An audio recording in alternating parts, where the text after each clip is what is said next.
5 years ago, my ex-wife and I went through what I thought would be a fairly normal cooperative divorce. At the time, I was 37 and she was 36. After 12 years of marriage, we'd just grown apart. It wasn't anyone's fault, really. We both agreed it was time to move on and we were going to split everything 50-50, including custody of our two kids, who were 6 and 4 back then. We even talked about using a mediator to keep things simple and smooth. I thought we were handling things like adults, honestly. I was pretty proud of how mature we were being. But man, I was so wrong. Things took a turn I never saw coming, out of nowhere. My ex started making these insane accusations about me. She claimed I'd been financially abusive throughout our marriage, saying I controlled all the money and gave her an allowance. She said I was emotionally abusive and a neglectful father. She even hinted at financial misconduct, like I'd been hiding money or something. None of it was true, not a word. The reality was we'd always had joint accounts. I never controlled her spending or limited what she could do with our money. In fact, I encouraged her to handle the finances with me because I thought we were a team. And as for being neglectful or abusive, that just wasn't me.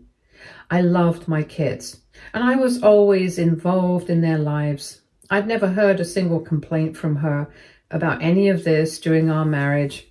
It felt like she was rewriting our entire history to paint me as this horrible person.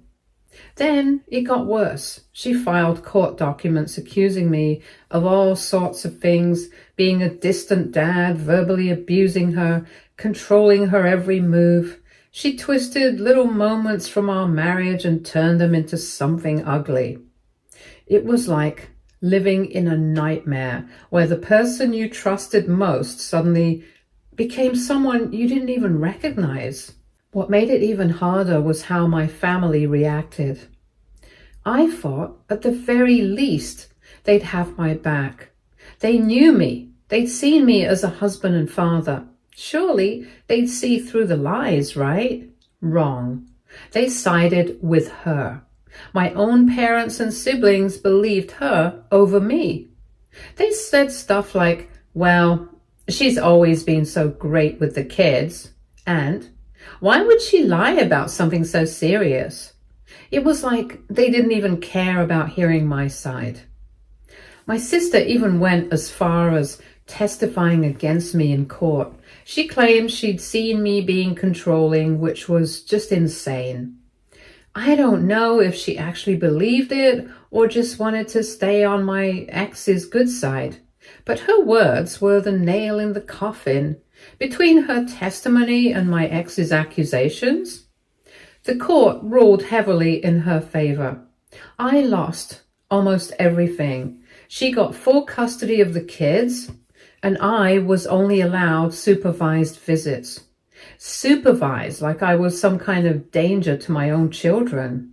On top of that, I had to pay way more in alimony than we'd originally agreed on. The whole thing shattered me. It wasn't just losing my kids or the unfair settlement. It was the betrayal from every side. My ex, my family, the court system. It felt like my whole world had been ripped apart, and there was nothing I could do about it. The aftermath of everything was absolutely brutal. For the next few years, I focused on picking up the pieces of my life while trying to stay strong for my kids. I only got to see them every other weekend, and every goodbye after those visits felt like a fresh wound. It was devastating, but I made a promise to myself. I wouldn't give up. I started documenting everything. I kept every email, recorded every interaction, and even dug out old official records from our entire marriage. I wanted to be prepared in case the truth ever had a chance to come out. At the same time, I started therapy. I needed help dealing with the betrayal, the isolation, and the constant ache of losing not just my marriage, but my family's support too. Meanwhile, my ex was thriving. She'd played the victim so convincingly that the community rallied around her. Everywhere I went, the grocery store, school drop-offs, community events, I'd feel the judgment. People would stare, whisper, or outright avoid me. Some even had the nerve to confront me, saying things like, "How could you treat her and your kids like that?" It was infuriating, but I kept my mouth shut. Arguing wouldn't help, and I didn't want to cause any more drama that could hurt my kids. To make things worse, she started a blog about surviving an abusive marriage. She wrote about how strong she was for leaving me and how she was rebuilding her life. She painted me as some kind of monster, and people ate it up. She got sympathy, attention, and even praise for being brave. It was maddening, but I forced myself to stay focused. My kids were my anchor. They were the only thing that kept me going. Then, last month, everything changed. My ex started dating this guy she met in her therapy group. At first, I didn't think much of it, but then, out of the blue, he came forward with some shocking information. Turns out, my ex had confided in him about how she'd made up the abuse allegations. She admitted she did it to secure her future and make sure she'd get full custody and financial support. Apparently, when this guy realized she was starting to manipulate him the same way, he decided enough was enough. He came to me with text messages and recorded conversations where she straight up bragged about how she'd played my family. She had been pulling the strings the entire time. She knew my family had a history of being protective, especially after my aunt went through financial abuse years ago. And she used that to her advantage. She told them exactly what they needed to hear to turn against me. Worse, she admitted to coaching our kids to say negative things about me during custody evaluations. When I saw the evidence, I felt a mix of relief and rage. Finally, the truth was out, but at the same time, I couldn't believe how far she'd gone. I immediately sent everything to my lawyer. Now, we're in the process of reopening the divorce settlement. But that's not all. I've also decided to take legal action against my family members. My lawyer believes we have a strong case for defamation and intentional infliction of emotional distress, especially against my sister. Her false testimony played a huge role in how badly the divorce turned out for me. As you can imagine, my family is in complete shock. Suddenly, I'm getting tearful apologies left and right. My parents keep saying they were just trying to protect someone they thought was a victim. My brother claims they were manipulated too and shouldn't be blamed. My parents are begging me to drop the lawsuit and saying it will destroy the family. But here's the thing. How can I forgive them? Their actions didn't just hurt me. They cost me years with my kids. They destroyed my reputation in our community. They left me to deal with overwhelming emotional trauma. And I've spent thousands on therapy trying to heal. It's not as simple as sorry. Sorry doesn't erase the pain or undo the damage they caused. And now I have to decide if I can ever truly forgive them or if they even deserve it. For the past 5 years, I've had to rebuild my life from the ground up. It hasn't been easy. My career took a huge hit because of the accusations my ex made. Word spreads fast in a small community, and it's hard to recover your reputation once people believe the worst about you. Jobs I was qualified for didn't call me back, and opportunities I'd worked for disappeared overnight. But the hardest part wasn't my career or the judgmental looks. It was everything I missed with my kids. There were so many moments I should have been there for: school plays, birthday parties, first days of school, even just reading them bedtime stories. Those are things you don't get back, no matter how much time passes. The part that hit me the hardest came just recently. My daughter, who's 16 now, sat me down and asked why I didn't fight harder to be in her life. I didn't even know how to respond. I did fight.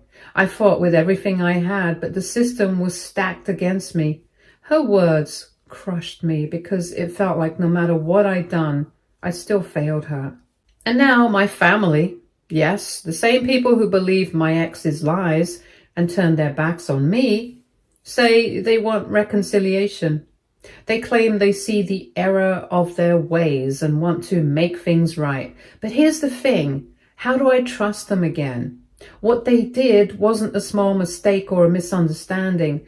These were deliberate choices. They chose to believe her lies without even giving me a chance to explain.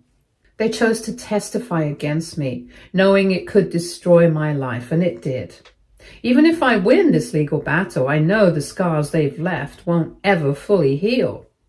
The years I lost with my kids, the damage to my reputation, the nights I cried myself to sleep wondering why my own family betrayed me. You can't just undo that with a few apologies and promises to be better. So now I'm stuck asking myself, am I going too far by pursuing legal action against them? Or is this the only way to hold them accountable for the pain they caused? Part of me feels like I have every right to seek justice. They were part of the reason my life fell apart, and there should be consequences for that. But another part of me wonders if this is just going to make things worse. Will it give me the closure I'm looking for? Or will it just reopen old wounds and create even more pain? I don't know what to do. I don't know if I should listen to the part of me that's angry and hurt, or if I should let it go and try to move on. It's hard to see a path forward when the people who were supposed to stand by you were the ones who helped tear you down. I'd really appreciate any advice or perspective. Update 1. First off, thank you all so much for the overwhelming support. Reading your comments has been a lifeline during a really tough time. Your perspectives and advice have helped me stay grounded and reminded me that I'm not alone in this fight. A lot of you had questions, so I wanted to address them and give an update on what's been happening. Yes, I have full documentation of everything. The financial losses, the emotional toll, and the lies that were used to tear my life apart. The financial impact alone has been staggering. Between lost wages, because I had to leave jobs due to my ruined reputation, therapy bills, the legal fees from the original divorce, and the insane alimony payments, my lawyer estimates the total damages to be around $380,000. That's money I'll never get back, but honestly, the emotional damage has been even worse. I spent the past 5 years rebuilding my life from scratch, trying to maintain any kind of meaningful relationship with my kids. And let me tell you, it hasn't been easy. My daughter, who's 16 now, recently asked me why I didn't fight harder to be in her life when everything was falling apart. That absolutely broke me. I fought with everything I had, but the system was stacked against me. I did everything I could, but at the end of the day, it wasn't enough. Now, things are finally starting to turn around, and a big part of that is thanks to James, not his real name, the man my ex started dating. He came forward with a sworn affidavit detailing months of conversations with her. He also shared text messages where she openly bragged about how easy it was to turn my family against me. Reading those messages was gut-wrenching. She described me as gullible, saying I'd never fight back because I'd be too focused on protecting the kids. She even laughed about how predictable I was. James told me he decided to come forward because he saw her starting to spin the same kind of lies about him. Apparently, when he questioned her about some suspicious financial transactions, she started accusing him of being controlling. That was the final straw for him. He didn't want her to destroy someone else's life the way she destroyed mine. Since the truth came out, my kids have been staying with me more often. They are angry at their mom, but also really confused. I've been doing my best to reassure them that they don't have to pick sides. It's been tough, though.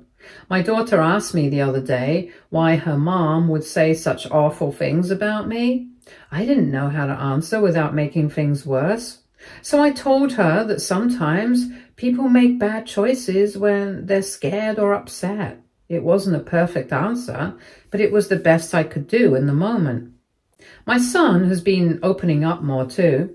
He told me that when he was younger, he used to feel guilty about enjoying our weekends together because his mom would get upset if he talked about it too much.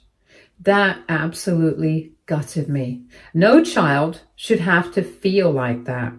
The legal battle is still ongoing. My ex's visitation hasn't been suspended yet, but we have a hearing next week. My lawyer is confident that the new evidence will lead to changes in the custody arrangement. In the meantime, I'm focusing on rebuilding trust with my kids and giving them a sense of stability. As for my family, things are complicated. My sister showed up at my house a few days ago crying, begging me to drop the lawsuit. She said she could lose her teaching job if this goes public because her school board is very selective about their staff. She kept saying she was manipulated by my ex, just like everyone else. But I reminded her that she looked me in the eye in court and lied under oath. She had a choice, and she chose to betray me. When I brought that up, she accused me of being vindictive. Can you believe that? After everything she did, she's trying to make me the bad guy? My parents are now trying to rally other relatives to pressure me into dropping the case.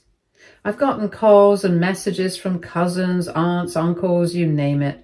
They all say the same things. Family comes first. This isn't what your grandparents would have wanted, or think about how this will look to the community. It's infuriating. None of these people stood by me when I needed them most. None of them questioned the lies my ex was spreading. Now that the truth is out, they're more worried about appearances than accountability. On the flip side, some of my ex's old friends have reached out. A few of them admitted that she would joke about playing the system when she'd had too much to drink. They're now offering to provide statements about what they knew. One woman even apologized, saying she always had doubts about my ex's stories, but didn't want to risk their friendship by speaking up. It's frustrating to hear this now after the damage has been done, but I'm grateful they're finally stepping forward. The support I've received from strangers online has been a huge contrast to the betrayal I've experienced in real life. Your encouragement has reminded me why I'm fighting this fight. Some of you have asked if I'm worried about the emotional toll this will take on my kids. Honestly, I am, but I also believe it's important to show them that standing up for yourself matters. I want them to know that integrity and accountability are worth fighting for, even when it's hard. Update 2. The hearing turned out better than I expected. The judge was visibly upset after hearing James's evidence and reading the sworn statements from my ex's former friends. But the moment that really hit hard was when they played a recording where my ex laughed about how my sister would believe anything because she always wanted to be the family hero. Hearing that in court felt surreal. It was like everything suddenly clicked. My sister's eagerness to take sides and make herself look like the savior finally made sense. At the same time, it deepened the betrayal. The judge didn't hold back. They temporarily reduced my ex's visitation to supervised visits until a full custody evaluation could be done. For the first time in years, it feels like I've actually had a win. When I told my kids about the supervised visits, their reactions were mixed. My daughter seemed relieved, like a weight had been lifted off her shoulders. My son, though, was more hesitant. He's worried about what this means for his relationship with his mom. I'm doing my best to reassure them that none of this is their fault and that all I want is to make sure their lives are happy and stable. It's a tough line to walk, though. I want to be honest with them, but I don't want to poison how they see their mom. She's still their mother, and I want them to have a healthy relationship with her, even if it's supervised for now. Not long after the hearing, my lawyer got an interesting call from my family's attorney. They offered a settlement. The deal includes a public apology, covering my therapy costs, and help with the legal fees for reopening the divorce case. At first, it seemed like a step in the right direction, but there were some serious red flags. The amount they're offering doesn't even come close to the damages we're seeking. And they're insisting on an NDA. Basically, they want me to sweep everything under the rug. That doesn't sit right with me. For years, I've had to live under the weight of lies, being painted as an abuser while they got to play the role of concerned family members. Why should they get to silence the truth now that it's inconvenient for them? I'll admit, I'm torn. Taking the settlement would save me and my kids from more drama and drawn-out court battles. But at the same time, I feel like the truth needs to come out. My sister didn't just hurt me. She's a teacher who has testified in other divorce cases using her expert opinion to sway decisions about children's lives. How many other families has she influenced with her bias and lack of integrity? Exposing what she did might stop her from hurting someone else in the future. As for my ex, she tried to discredit James by claiming he was just a bitter ex-boyfriend. That blew up in her face when he produced messages from her friends that backed up his story. 3 of her closest friends have now given sworn statements about how she used to brag about playing the system during the divorce. One of them even said she felt uncomfortable at the time but stayed quiet to avoid ruining their friendship. It's validating to see them stepping up now, but it's also frustrating. If they'd spoken out sooner, maybe some of this could have been avoided. Meanwhile, my parents are still trying to mediate, as they call it. They've started showing up at my house unannounced, leaving notes, and even trying to use my kids to pass along messages. It's exhausting. They're so focused on protecting their own image that they can't see the damage they've caused. My dad even had the nerve to tell me I should think about how this is affecting your mother's health. I couldn't believe it. Where was all this concern when I was losing my job, my reputation, and precious time with my kids? On a slightly brighter note, some neighbors have started reaching out now that the truth is coming to light. People who had their distance for years are stopping by to apologize or offer support. A few have even dropped off meals or invited me over for coffee. It's bittersweet, to be honest. While I appreciate the kindness, I can't help but wonder how different things might have been if more people had questioned the lies earlier. I've also heard that my ex's social standing is taking a hit. Her friend group is shrinking as more people learn the truth. While I don't take joy in her downfall, I can't deny feeling a small sense of vindication. For years she played the victim and thrived on sympathy while I was left to clean up the mess. Now she's finally facing the consequences of her actions. As for my kids, they're adjusting slowly but surely. My daughter has been spending more time with me, helping with dinner and asking for advice on school projects. My son is still a bit reserved, but he's starting to open up.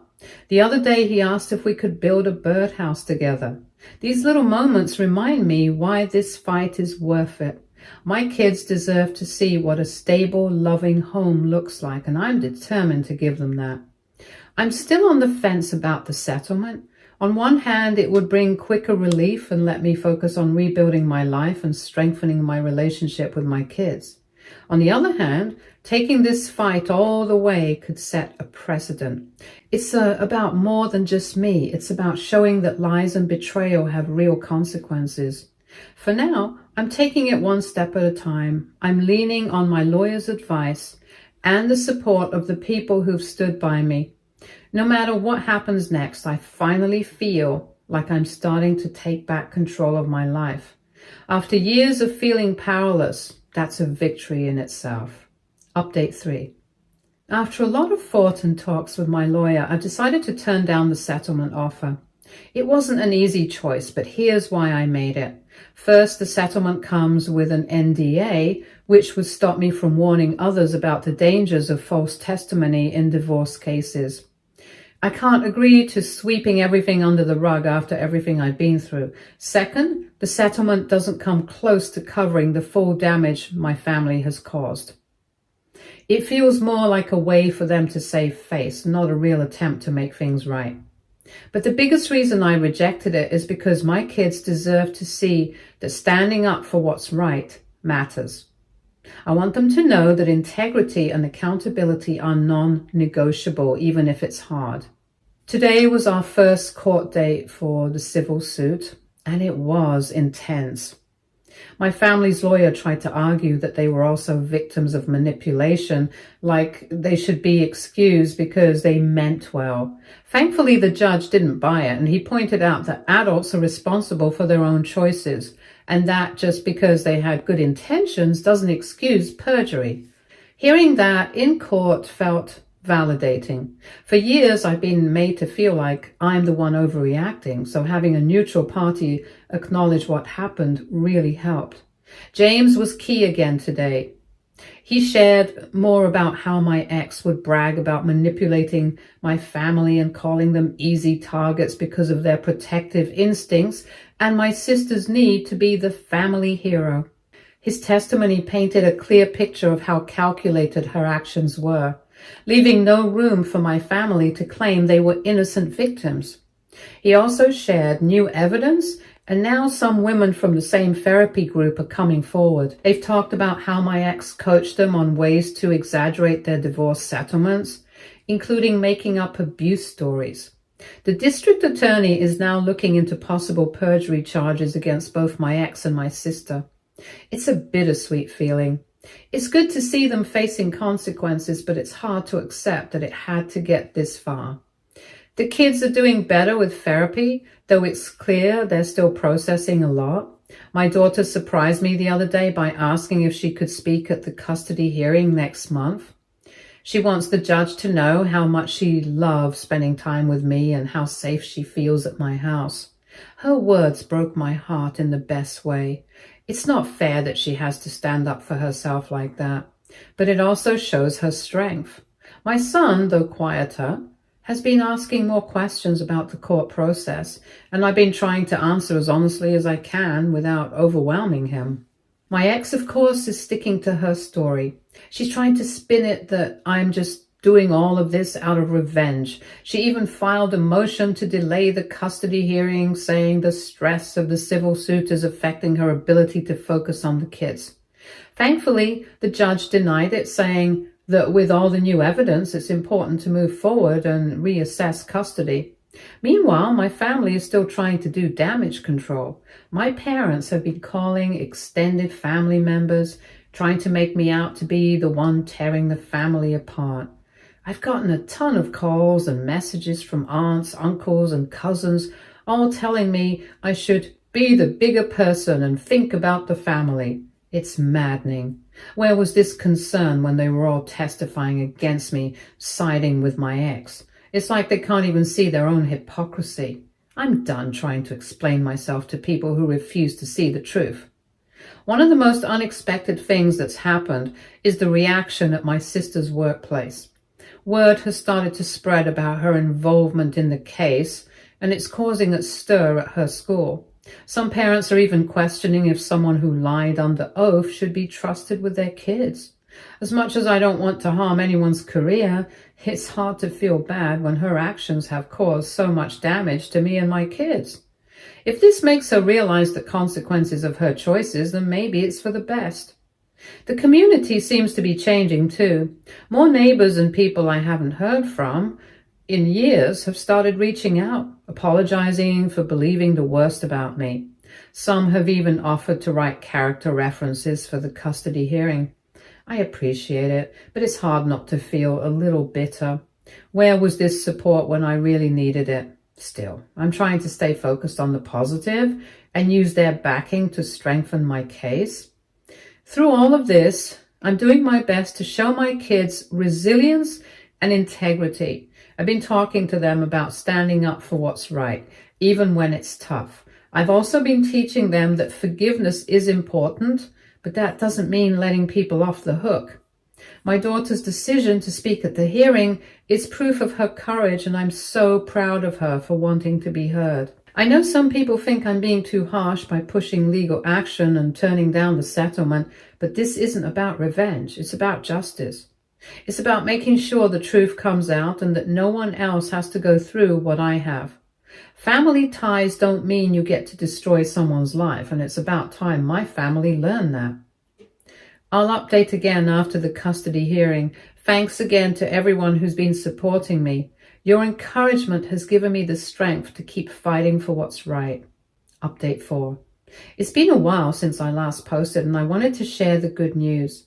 After a long and exhausting battle, the judge ruled in my favor. I've been granted primary custody of my kids. My ex still has visitation rights, but they remain supervised for now, given the evidence presented during the hearings. It's a massive relief to know that my kids will have stability and a safe environment to grow up in. What helped the most was that my daughter spoke bravely about how much she loves being with me and how she feels safe and supported at my home. My son, though quieter, shared with his therapist, who then provided input to the court about how much progress he's made while living in a calmer, more structured environment. The judge acknowledged all of this when making the decision, and it felt like a validation of everything I fought for these past few years. I can't say this journey has been easy, but the weight I've carried for so long feels lighter now. My kids are laughing more, opening up, and settling into the peace they deserve. For the first time in years, I feel like I can breathe and look forward to the future. To everyone who supported me, thank you one last time. Whether it was a kind comment, advice, or just following along, it meant the world to know I wasn't alone. Stay tuned for more stories from Argo Relationships.